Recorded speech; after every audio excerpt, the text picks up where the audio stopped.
Paano lumalabas ang iyong kagustuhang magkamayroon ng kontrol at kapangyarihan? Nakatutulong ba ito sa iyong buhay? At tayo po ngayon ay dadako sa ating kwentong gabay. Go ahead, Brother Mark. Ang ating kwentong gabay ngayon ay mula kay Joyce Gua. Inspired o hango ito mula kay Propeta Isaiah, chapter 10, verse 13. Ang sabi niya dito, nagawa ko iyan dahil sa taglay kong lakas at karunungan. Ang kwentong gabay natin ay pinamagatang Huwag Mangamba. Kwento dito ni Sister Joyce mula sa ating gabay. Habang sinusulat ko ito, ilang araw ng laman ng balita ang sunog sa Los Angeles. Ayon sa isang pahayagan, ang ilan sa mga lupaing may pinakamataas na halaga sa bansa ay naging abo na mula ito sa Daily Citizen na inilathala noong ika-9 ng Enero 2025. Nakapanlulumo kapag wala kang magawa. Nagsimula ang Kenneth Fire kung saan nakatira ang kapatid kong lalaki. Pinapalisan na sila. Humingi ako ng panalangin sa aming mga kaibigan at komunidad.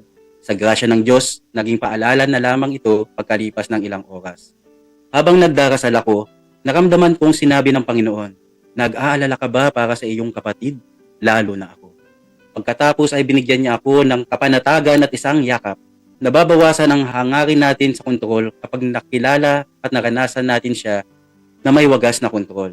At kapag nangyari ito at napagtanto nating minamahal niya tayo at siya ay para sa atin, hindi na tayo mangangamba. Pag nilayan naman po natin ito ngayon, paano lumalabas ang iyong kagustuhang magkamayroon ng kontrol at kapangyarihan? Nakatutulong ba ito sa iyong buhay? Manalangin po tayo.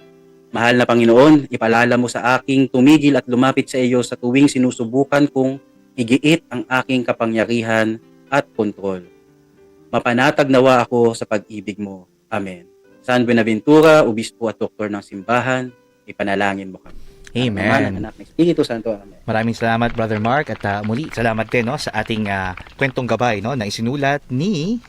Ayan. Sister Joyce Gua. Yes, Sister Joy Sosoban.